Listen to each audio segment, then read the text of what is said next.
Well, in a little over 2 months, actually less than 3 months, the New Patriotic Party, NPP, will be going to the polls to choose a flag bearer ahead of election 2028. The election is scheduled for 31st January 2026. There are a number of candidates crisscrossing the country, or pretending to be crisscrossing based on what we have seen. And they are all campaigning to NPP delegates, hoping to hold the flag of the party into the elections of 2024. One of them, persons hoping to be flag bearer of the NPP, is former Minister for Agric and Member of Parliament for Abetifi, Dr. Bryan Acheampong.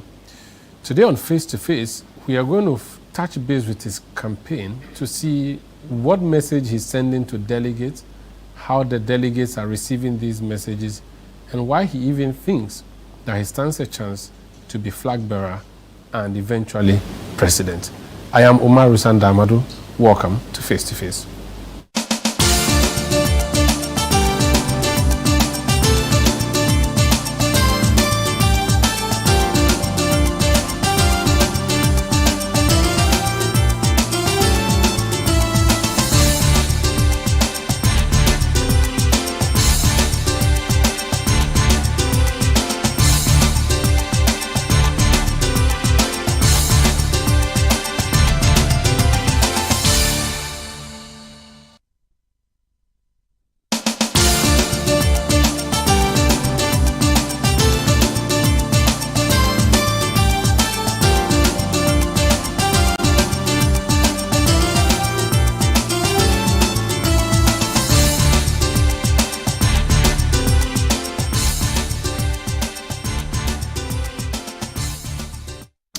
My guest on Face to Face today is a former deputy minister. He tried to be member of parliament. He did not succeed, but he is on the Dr. Bryan Acheampong campaign team as a spokesperson. The Honorable Pius Hadzide, you're welcome to Face to Face. Thank you very much. How are you doing? I'm good. How are you doing? How is Esojaman doing? Well, Esojaman is great. I bring him warm regards from Esojaman. I was there over the weekend. Oh, you went there to campaign, or you went there to just... I went to visit family and to touch base with my people. But when they see you, do they say, oh, they are sorry they didn't vote for you? Or they're like, yeah, we are happy we didn't vote for you because we have a deputy finance minister. If we had voted for you, we'll be orphans. Well, no, I was deputy minister even before I became, or I wanted to become MP. If my party had won and I had won, I'm sure that the Sojaman would have been looking at maybe something, maybe even bigger than deputy minister. But we are grateful for the support we received during the campaign. It was a tough campaign, but we distinguished ourselves. We have congratulated the Member of Parliament.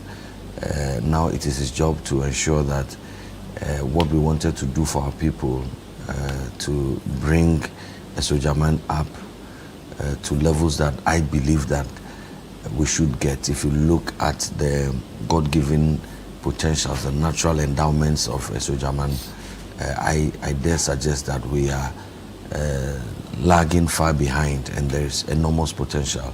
And now the people have reposed their confidence in the Honorable Thomas Ampim-Nyako. I wish him well. I continue to pray for him, for the strength and the wisdom to be able to do what we wanted to do. It's his time now. What do the people of Esojaman need? I mean, the last time I went there, I went to the top of the mountain, the peninsula area. That is what Jekiti, is that the road to Jekiti? Yes, that leads to Jekiti. That road, I mean, after the Akosombo township, it was not good. Yes. I don't know if anything has changed since. Well, it's a bad road. During the last administration, we ensured that the contract for the rehabilitation of the road was executed. Work had begun. We were steadily on course. You would notice that from around Marine, heading towards Sedom Junction, the culverts, Jinadono Junction. We had developed the culverts. The contractor was very much actively on site. We were hoping that we were going to complete that road in record time.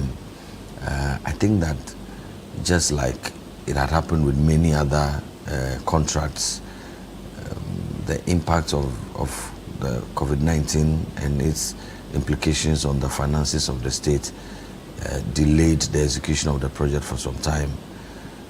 But the contractor was on site. We expected work to have progressed at a more speedy pace, but that did not happen, unfortunately, and we lost the election.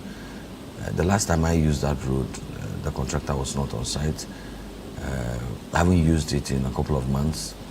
I can only hope and pray that now that we have a finance minister as our MP, he will leverage his influence in government to ensure that this project is completed and completed on time. It is the same for the Enumbuso Road. That one I personally played a major role in bringing the contractor to site. The bituminous overlay was started between Osibin Junction getting into Enum Township. The last time I used the road, I also noticed that work had stalled. We can only hope and pray that the Honourable Member of Parliament leverages his influence in government to once again look at that road and some other roads, the Apegusun-Pakadan road, for instance. This was very much a part of the reasons why we thought that we should get into public service to be able to advocate for the rehabilitation of that road. So, I mean, there are a number of road works that need to be done in Esojaman. But beyond that, you have been there. You see the tourism potentials of Esojaman, not too far from the airport in Accra, not too far from the national capital. But the flora and the fauna exists for us to be able to fast track the development of Esojaman, hinging it even on tourism alone. Again, you know the agricultural potentials of Esojaman. The river Volta flows right through the constituency, you see, and goes all the way to waste in the sea. And so aquaculture is one of the things that we can focus on, and also irrigation, because the river flows right through the middle of the constituency, and it can be leveraged for irrigation. And so agriculture should be one of the areas that we should also look at. And there are a few ideas that we had, we still have, and we are hoping that the Member of Parliament is able to execute on some of these ideas that we have. I know you are biased, but 8 months on, is your constituency feeling that you have produced a Deputy Minister of Finance? My personal attitude is to give him time and not to be too quick in judging his output. There's a lot of pressure on this administration. If you looked at the promises they made, which largely appears to be unfulfilled. And so I believe that from the center, the global picture, and looking at the strategic position that he occupies, Deputy Finance Minister, he will be very much under pressure. I mean, in terms of the global space, the Ghanaian economy. Okay. And so my attitude is to give him space, wish him well, and pray for him. Very soon, I believe that the question that you asked will be answered. You mentioned Mpakadan. Now, one of the projects you inherited as a government was the rail line from Tema to Akosombo, started by the Mahama government. You came and continued with it. You changed the course and decided to put a bridge over the river and terminate it at Mpakadan, I think, or rather at the other side of the river. I'm not sure where exactly, which is still in your constituency. What is I know that the train has become operational. What I don't know is whether the bridge over the river has been completed, or whether the train has been using that, and also where it is supposed to go and end up for the offloading of goods or for loading of goods onto barges onto the river. I don't know if you can tell us what the status of that is. Well, Sanda, I can. I just don't know why you would say it was started by President Mahama. I mean, then we could say that it was started project, by... Was a project? No, it was a project that was brought back to life by the Kufu administration, the MPP administration. But even then, if you want to go back, I'm sure that from Nkrumah's development plan, you also find the idea of connecting Tema to Akosombo, leverage water transportation to. So the idea had always existed. Kufuor's time, there was conversations around that. In Mohammed's time, there was conversation, but there was not much in terms of concrete action. There was. I thought they started some project before they left. Well, no, they around didn't. Afienya. They didn't. They will argue that they signed a contract for some amount of money. Which amount of money changed because the scope of work had changed, and so there had to be renegotiations, and that was done by the Akufo-Addo administration. It was actually led by the former Minister for Railway from the Western Region, Honorable Joe Gatti.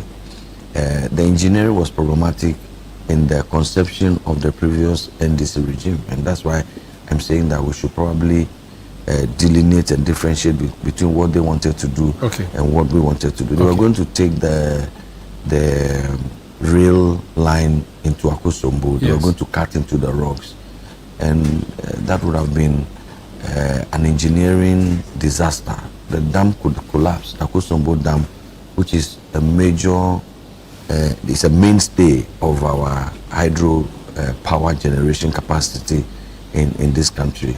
That bridge, that dam could have been compromised had the original design of the previous Mahama administration followed, because you had to cut through the rocks and also go through the gorge to be able to get to the river. And so in the wisdom of the Akufo-Addo administration, led by the technical people, the engineers, there had to be a rerouting, and now a rail over river, the first of its kind within our West African dispensation, was constructed. That has been completed, to answer your question directly. So the bridge is completed. There has been at Senchi. There actually has been trials. There have been the train trials over the bridge, and so everything is set now. You remember there was an accident during one of the trials. Somebody had parked a vehicle in one of the and the train ran into the parked vehicle. It was a major national matter, and so there is no doubt that the rail project, the construction was completed. The various stations were also completed. We were hoping that by now rail transportation would have resumed in earnest. I think there was a train on the track recently. I saw pictures that it has started commercial operations. I don't know where it starts from and where it ends. So that's what I was asking. Maybe it goes to Juapon. If it crosses the river based on what you have said, then maybe at least it goes to Juapon. But what about the end points?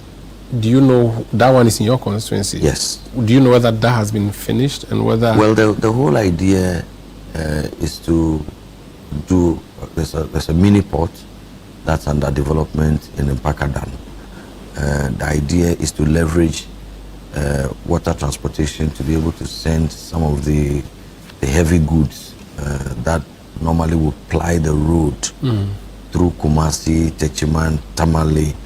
And these are heavy duty goods, cement, iron rods, all kinds of very, very heavy haulage that we use the roads. And it also compromises the lifespan of the roads. And so the whole idea is to not just focus on transportation of human beings, persons, but also goods. And so the port, which was still under construction, would then close that gap, because we have to connect the rail transportation beautifully to water transportation to be able to achieve the full objective of the project. That should be completed. We are hoping that the current NDC government. So for now, we can only use the track for commercial passenger transport, not for goods as envisaged. Well, goods can still go, but not the kind of goods we need the connection that will facilitate the water transportation. And the port is not ready. Because we hope that the government completes. Because you are familiar with the route, and I'm also from the area, that's why I'm asking you these questions, and so it terminates in your concerns. I'm asking a question about this rail line. I mean, where I come from, Asuchari Junction, the rail line does not pass through the town necessarily. It passes a distant community. What I've noticed is that the rail line does not go along the Temakosombo Road. So if you were living along the Temakosombo Road and you want to come to Accra by train, you would have to do a long journey to go catch the train. And usually the rail line passes through very bushy, remote areas. Do you know why that was done? Because I would have thought that put the rail line close to the road, because that's where settlements are. Like the one we see in Sakumono through Tema to Accra. I mean Tema to through Sakumono to Accra. Well, this is an engineering question, but I know as a student of engineering that the shortest distance between 2 points is a straight line. And so in designing roads and railways and rail tracks, engineers will take into consideration some of these things. And so I cannot speak directly to that matter, just that I must add that the stations are within accessible distances. It's not everywhere that the train will stop. The train will stop at specific locations. Those are the train stations. Those are sited strategically to be able to be accessed easily by people in the various catchment areas. And also remember that it's not all the people who live along the main road. There is a large number of people who also live within what one may describe as the hinterland, and they also should be given access. Otherwise, they too need to travel long distances to come to the main road. Okay. So I think that you may have a point there, but I think that the engineers will. Fair enough. Last week, my guest who sat in this chair that you're sitting in was an NDC parliamentary hopeful. He didn't make it. And I asked him directly, I said, okay, it's 4 years to the next election. Do you plan to run again, or it's too early? And he said, no, he still plans to run, and he's making that communication announcement now. Do you plan to run again in 2020? I think that it's too early. It's too early. I think that we in this ecosystem of politics and public service should be able to support one another. We have a member of parliament now who is barely 8 months, 1 year. I think that if you are not careful and you communicate a certain intent, you may put pressure on him. He may leave what he has to do to be wanting to engage in politics. I am into this thing not for myself, but for my constituency and for Ghana at large. And so if today it is not yet my turn, and somebody else has been asked to hold the stead, I believe that the best we should do is to support the person or those group of individuals.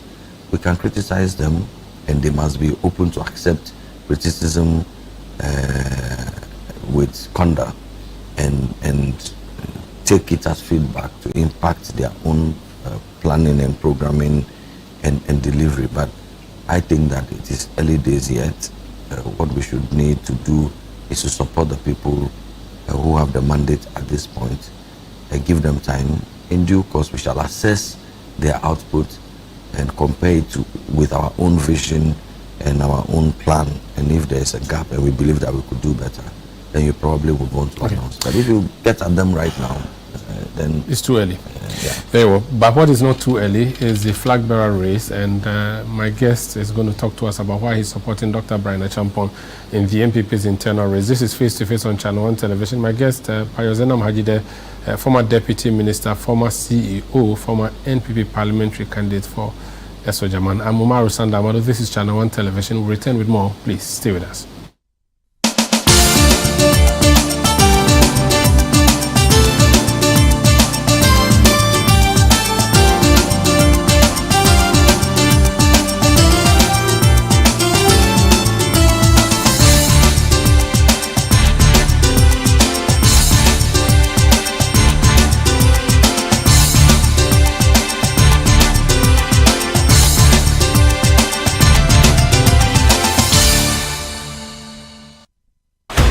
Welcome to the Africa Prosperity Dialogues, where business and political leaders meet to drive Africa's single market. Distinguished guests, this is our moment to make history. We must act not in isolation, but together as united Africa. Under the patronage of His Excellency John Mahama, President of the Republic of Ghana, and in partnership with the Africa Continental Free Trade Area Secretariat, the Africa Prosperity Network presents the Africa Prosperity Dialogues 2026 under the theme Empowering SMEs, Women and Youth in Africa's Single Market. Innovate, collaborate, trade. Ghana is proud to be the home of this important dialogue series, and it will continue to enjoy my utmost support to make subsequent summits even greater. Register now at africaprosperitynetwork.com or call or WhatsApp at +233 536 098 325.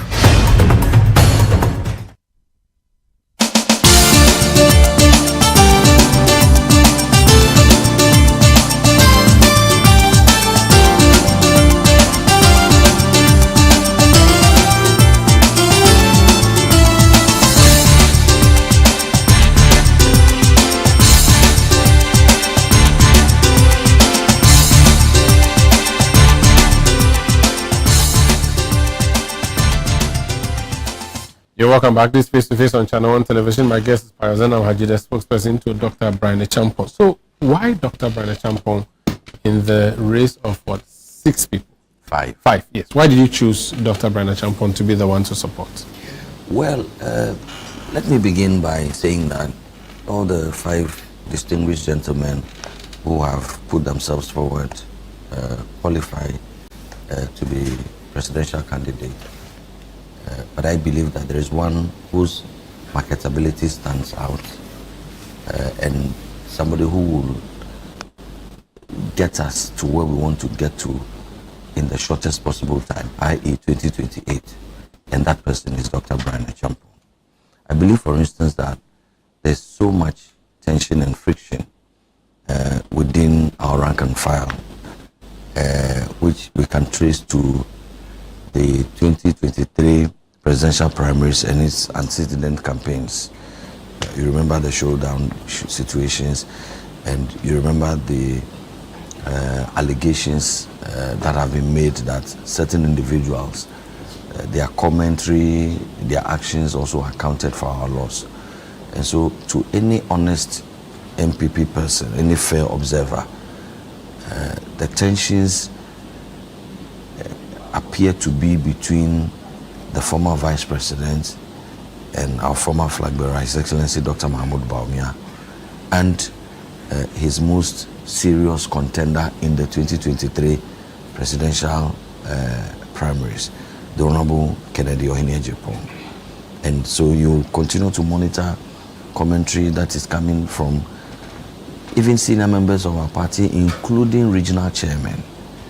One shudders to think and to wonder, will the other party and their supporters come on board fully to support the other in the event that either of them wins?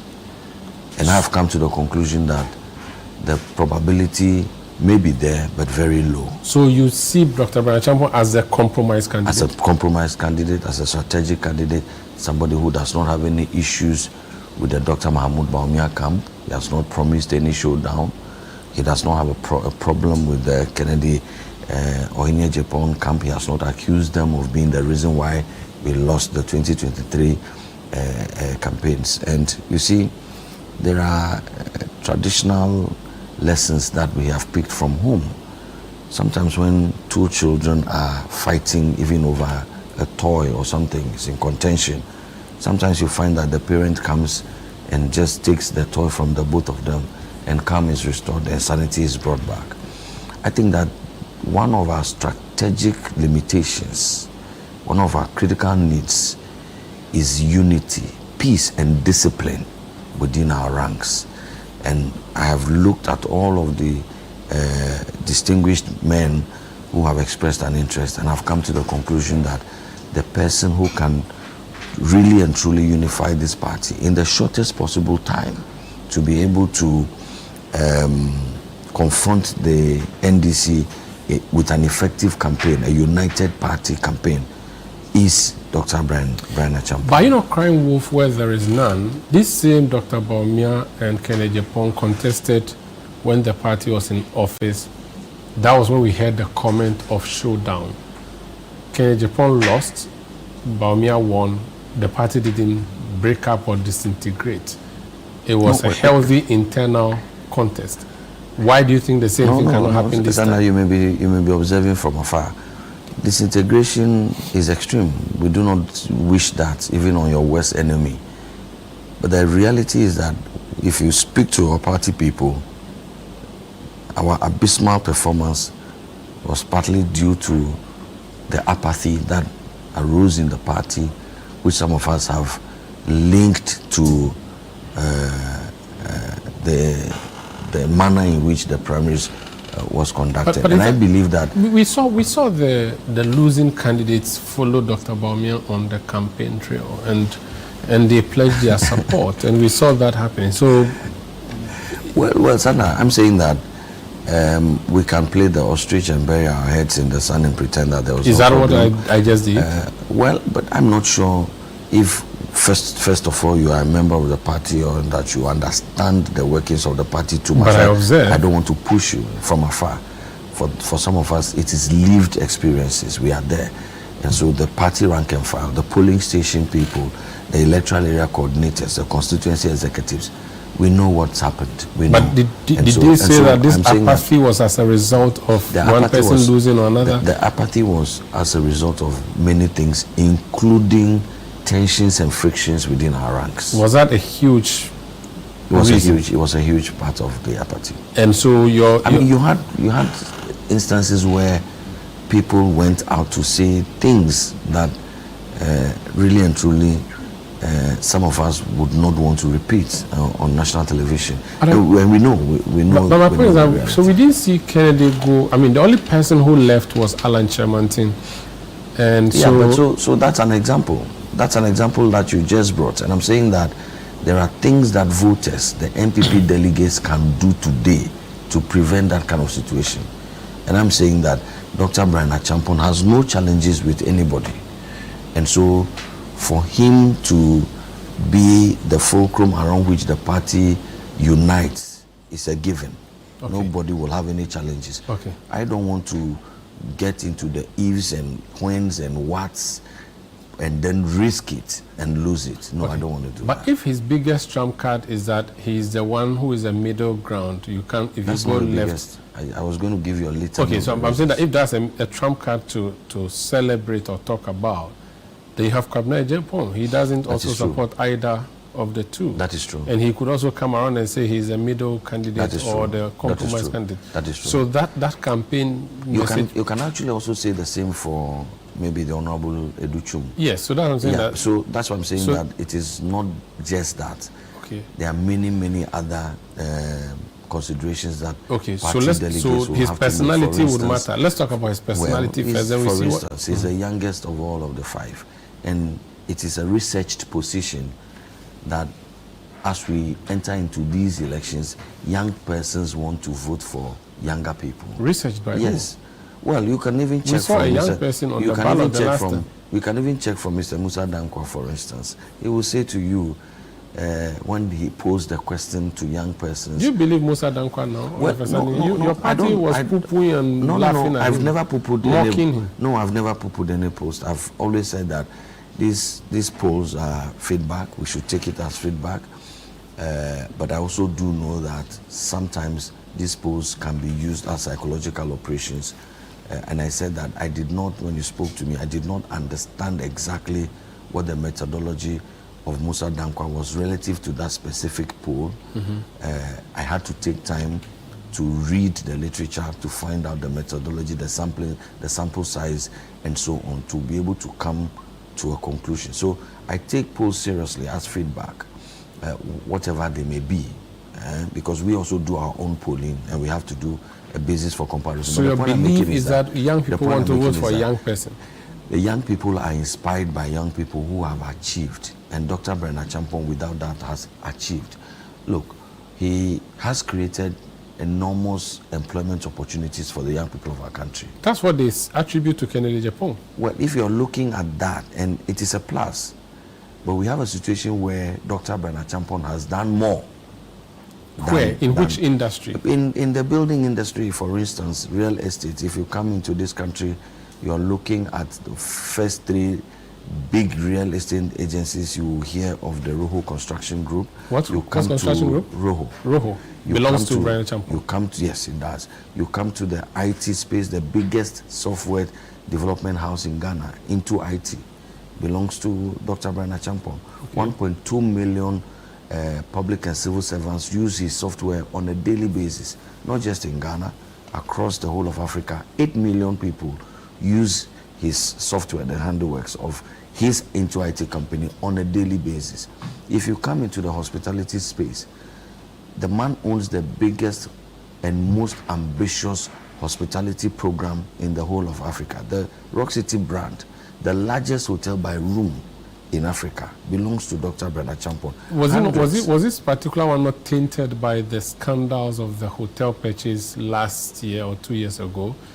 Has that not affected the brand that you are celebrating? If anything, that brand has been vindicated. You know, recently the management of SNIT and the Deputy Minister of Finance made a revelation that the SNIT hotels were struggling and that they needed a strategic investor. But this announcement was made in 2022. It was that announcement and its subsequent invitation for strategic investors to come on board that made the Rock City brand also get on board. Mind you, the Rock City is an identity on its own. It has its own management and its own board. And so they wanted to participate. In fact, they participated. And my understanding is that the board of the SNIT came to the conclusion that the Rock City brand offered the most responsive and most beneficial proposals in terms of technical and financial. And we were going to create jobs for the young people of our country. That was lost because of desperate politics. Do you not think that backlash on the government over that SNIT hotel matter ultimately affected your candidates? No.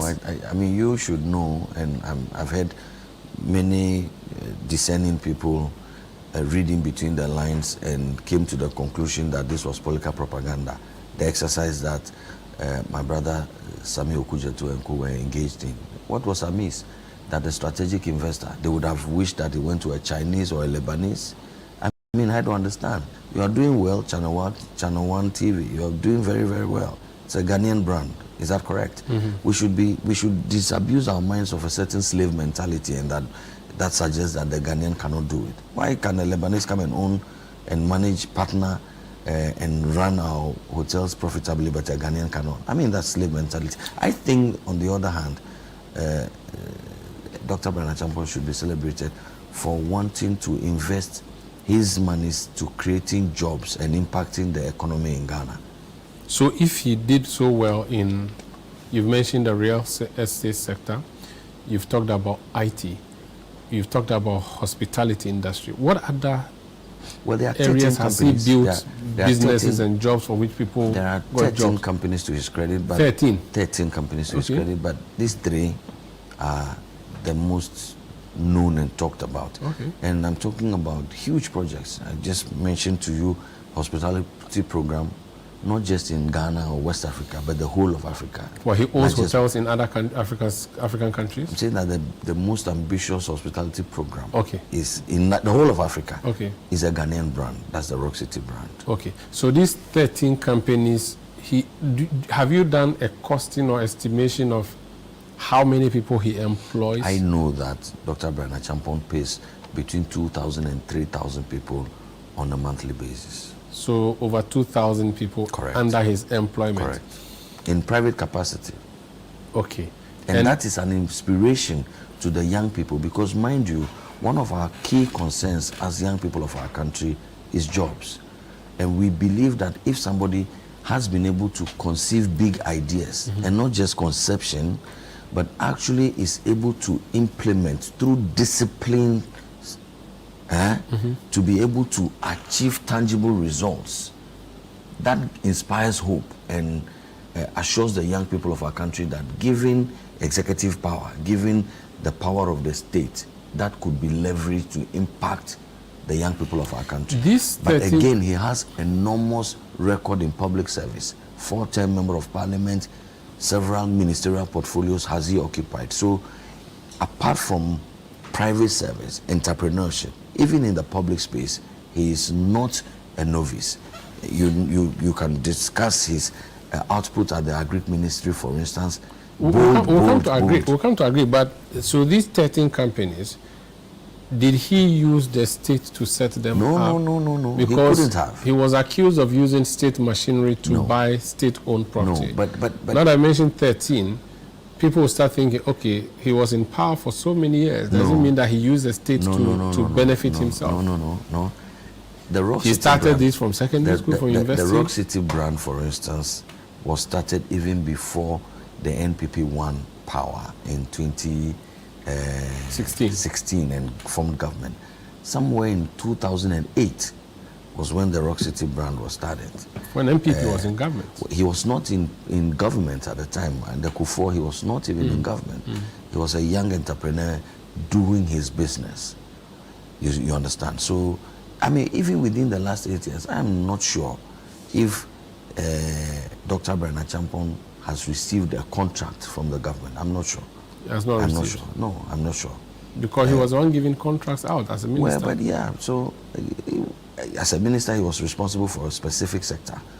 And so, yes, not all the contracts in the country was given by him. But I'm saying that Dr. Bryan Acheampong is a successful private entrepreneur. He started his businesses way before he got into public service. Let's talk about his personal traits. What would endear him to Ghanaians?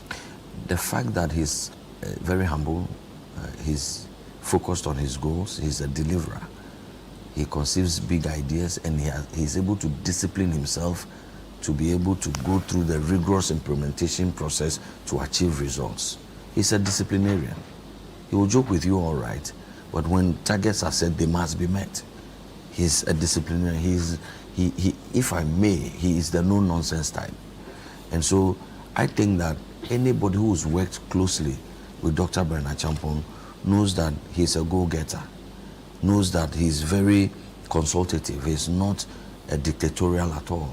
Even in the campaign, as he sits at the head of the table, he is able to allow everybody, including persons like me, to make inputs, and he will take it on board if there is wisdom and sense in what you're saying. That is how he does his business. But at the end of the day, when a decision has been made, everybody around the table must commit to that decision, and that's discipline for me. You don't have to go outside the line. You cannot. As communicators and as a spokesperson, every time he has to remind me that if you stoop low, you get into the gutter because other people are doing it, other camps are doing it, throwing insults and jabs and so on. If you do that with me, never mind that I'm in the middle of a campaign, never mind that I need you, I vote too, I have a vote too, never mind that I need you as a voter, I will still discipline you, even if it means that at the end of the day you will not vote for me. So these are the things. So he will scare people? Not scare, he will discipline people. And those are, for me, the things I like about my next president. Let me pick one of the things you mentioned. You say he's humble. Yes. I mean, in Ghana, when we talk about politics and we mention humility, Atamils readily comes to mind. Is that the kind of humble Bryan Acheampong is, or which kind of humble is Bryan Acheampong? The humble that he is that he's the type who will take advice. He would listen. He will argue his case strongly, but he will always yield to better, alternative argumentation. He will give people the benefit of the doubt. And he doesn't judge people on their looks, on their economic or social status. Okay. Human beings are human beings in his face. Whether you are a minister or you are an MP or you are a police station executive, is irrelevant to him. You are a human being with God-given potentials.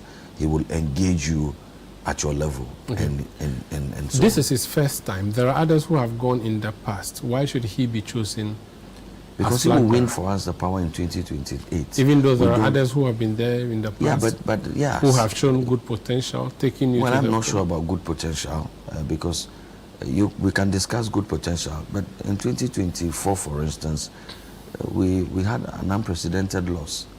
I mean, not just the quantum of loss, but even the trend. You know that before 2024, anytime we go for elections, presidential candidates secure more votes than the cumulative of all of the parliamentary candidates.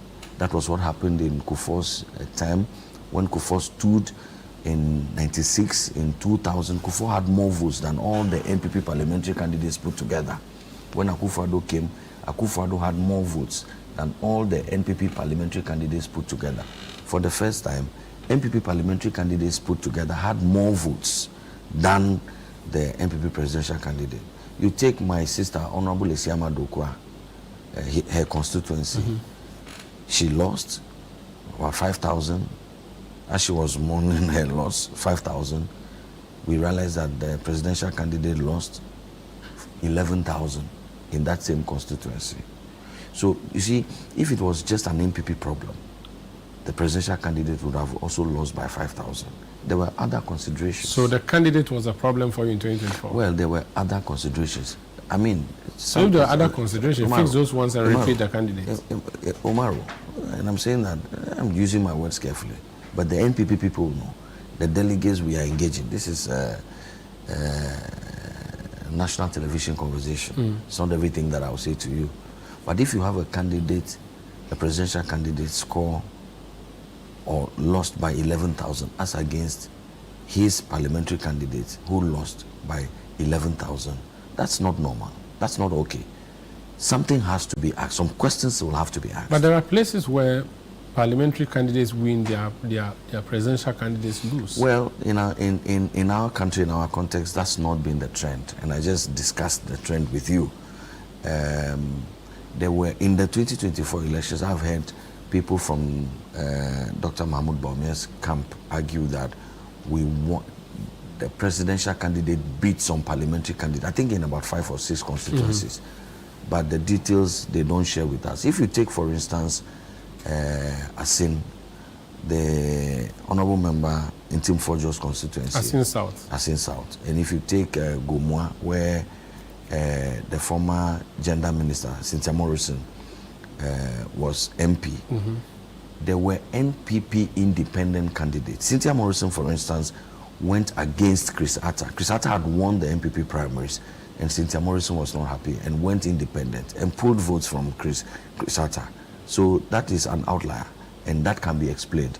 You go to Asin, similar situation. There was an MPP person, a known MPP person, who went independent and drew some votes. So these are outliers. But in about 99% of the constituencies, parliamentary candidates outperformed the presidential candidate. So you cannot just argue that, okay, somebody has done it before, so let's take him. We are guided by the history. The history is that when candidates go, they outperform parliamentary candidates. When they go, they improve on the previous performance. Kufuor performed better than Albert Edubuahen. Kufuor performed better than himself in 2000 when he contested in his performance in 1996. He performed better than that in 2000. Okay, outperformed himself again in 2004. In 2008, Akufo-Addo outperformed Kufuor. And in 2012, Akufo-Addo outperformed himself in 2008. And so you see that there was the trend. You can see that there's an upward movement in the trend. But in 2024, His Excellency, former Vice President Dr. Mahmoud Bawumia, depreciated the performance, the 6.7 million votes that he inherited, plummeted to about 4-point-something million. He came down. And so we have to take all of these things into considerations and not just say that, okay. And take into consideration other things, considering incumbency, disadvantage, considering the 8-year now period. It is disadvantage, it's yeah, it not depends. advantage. If you've been in power for 8 years, there's a disadvantage that comes with it. I thought there was also an advantage that came with it. Yeah, there are disadvantages as well as disadvantages. For instance, they talk about you not satisfying farmers by giving them fertilizer, which is your candidate's forte. We'll talk about that when we come back from this break. Actually say that would be scandalous. I'll ask you, yes, your candidate's track record at the Agric Ministry. Okay. This is face-to-face on Channel One TV. Please stay with us.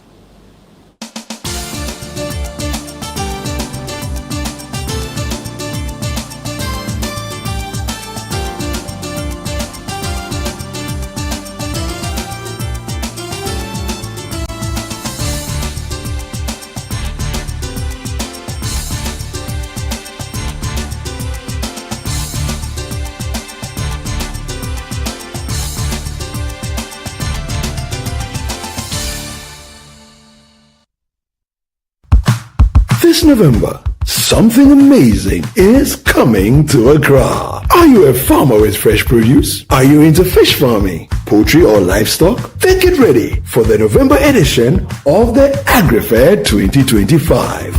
Yes, AgriFair 2025. It's happening on Friday the 28th to Sunday the 30th of November. It's happening at the A4 Sutherland Children's Park and it's 10 a.m. to 6 p.m. each day. It's the ultimate weekend marketplace. From fruits and vegetables to poultry, livestock and fish to agri-inputs and processing machinery. All at unbeatable farm gate prices. Whether you're selling or buying, this is your chance to connect, trade and grow. Enjoy the freshest farm produce, sizzling kebabs, and a vibrant marketplace atmosphere all in one space. Register now and secure your spot. Call 0558-973-973 for more information. AgriFair 2025, where culture meets innovation.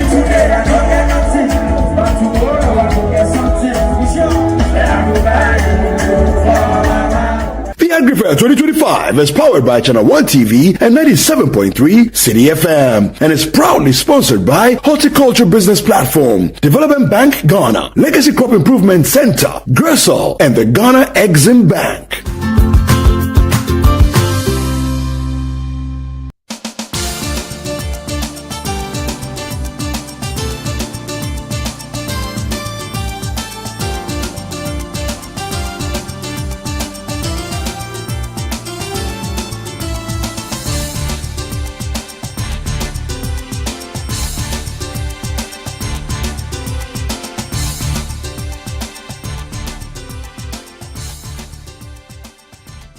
Yeah, welcome back. This face-to-face on Channel One TV. My guest is not Bryan Acheampong.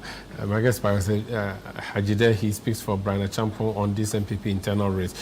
Your candidate was Minister for Agric. They say that fertilizer didn't get to farmers in the north, and fertilizer is a very key campaign issue, and that is why your party lost. So it is not everything you have been saying to me. I'm scandalized by any such suggestion.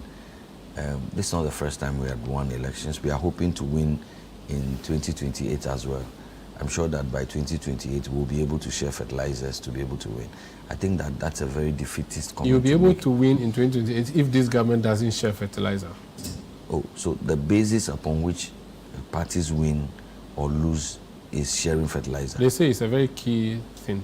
Please, Umaru, let's credit the people of Ghana with some intelligence, and I will get into that. Your candidate didn't sit on fertilizer in Accra. How can that be? This is somebody who is self-made, and what is Bryan Acheampong going to do with fertilizer? But let me deal with two issues that you raised. One is that break the 8, and that those are some considerations we should have made. Incumbency disadvantage, you call it. But let me place on record that this is not the first time the so-called break the 8 was attempted. In 2008, the NPP attempted to break the 8. When Akufo-Addo came, we saw the performance. The challenges of any government were also present during the tenure of Kufuor. Maybe Kufuor did better than Akufo-Addo did. So blame Akufo-Addo now and not Kufuor. Don't do the maybe. I know the facts. Okay. And I'm saying to you without equivocation that our government did so well. This past government? Yes. Are you sure? Who did free SHS? Who has started the construction of 111 hospitals? Who did haircuts? Exactly. So that's one thing that you have mentioned. That's one thing. I was going to mention to you a litany of the things that the NPP government did really and truly unprecedented investments in infrastructure. I will take the sports infrastructure for instance. So you don't buy the argument that was Akufo-Addo who lost the election for you? That's a non-starter. We should not get there at all. Look, by the time that the Akufo-Addo administration came, if we wanted to even just discuss astroturfs, sporting facilities, astroturfs, on this my 5 fingers, you will have. You will not be able to exhaust these fingers. By the time Akufo-Addo left, and the NDC had 8 years, the same 8 years that Akufo-Addo had. By the time Akufo-Addo left, you know the investments in sports infrastructure, for instance. Look what the government has done with education, STEM, the STEM facilities that have been brought. The health insurance, by the time we came, you go to an hospital, there will be 2 queues.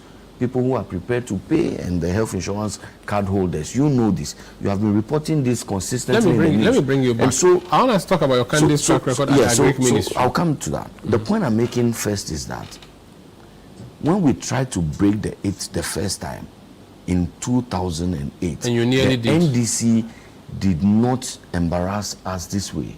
Even though we lost the elections, it was after 3 trials. 50,000 votes. Yes. This so that argument, millions, you see. And I'm saying that it means that Kufuor did better, Akufo-Addo didn't do well. So it was the track record of Kufuor that nearly made you break the 8. If you do that, you are going to even further indict the number 2 man who was sitting right by the side of Akufo-Addo within the 8 years. He didn't have power. It was just ceremonial. I mean, please don't let's go there. Don't let's go there. How do you say that? How do you say that? That's the head of the economic management team, for instance. We've heard that he goes to. Please, so I'm saying that was doing things that. I mean, I'm not going to get into excuses. I'm saying that the NPP government, our record is clear. We are human beings. There were 1 or 2 mistakes and failures here and there, but on the whole, nobody can argue that the NPP government was a failure, particularly and especially compared with the track record of the NDC. That argument cannot be made. Okay, we need to go. So let's talk about candidates in Agric. So that's number 1. The number 2,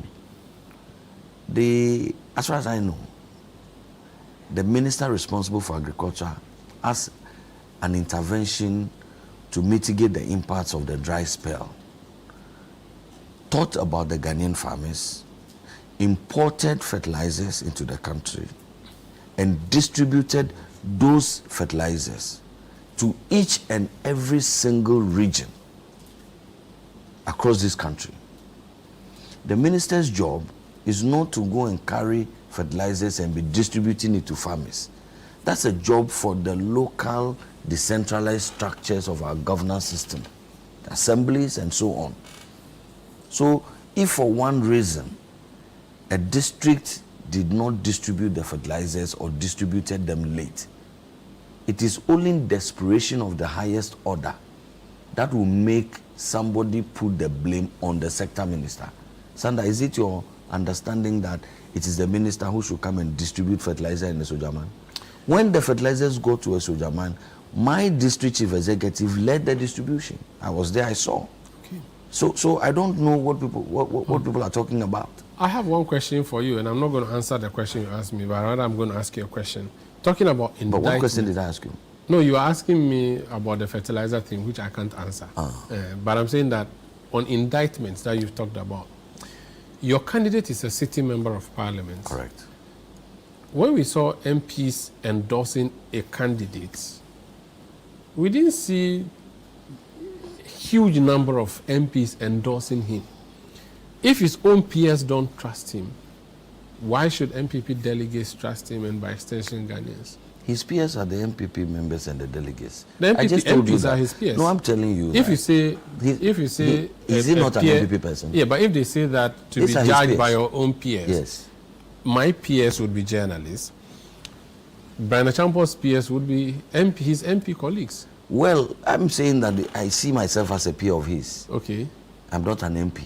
Yeah, but I'm saying that if MPs don't choose him, I'll come to that. But no? I'm saying that Dr. Bryan Acheampong is really interested in the endorsement of the grassroots of our party. Because he's not getting... This them versus us concept, where a few people sit in Accra and see themselves as kingmakers is also a part of the problem, because then they just want to be the beneficiaries after the battle is MPs won. wield a lot of influence. Well, they were elected by these executives who you call grassroots. So why do you think that an MP I think that the delegates wield a lot of influence. You said that the delegates, the grassroots, the police station executives, they elected the MPs. It's not the other way around. So they possibly advise the MP that when you go, you choose Baumia against... But that's exactly the point I'm saying to you. We hear the delegates, the people with the real power, tell us that this is not our advice. Our advice is what we are manifesting, what we are saying. We want you.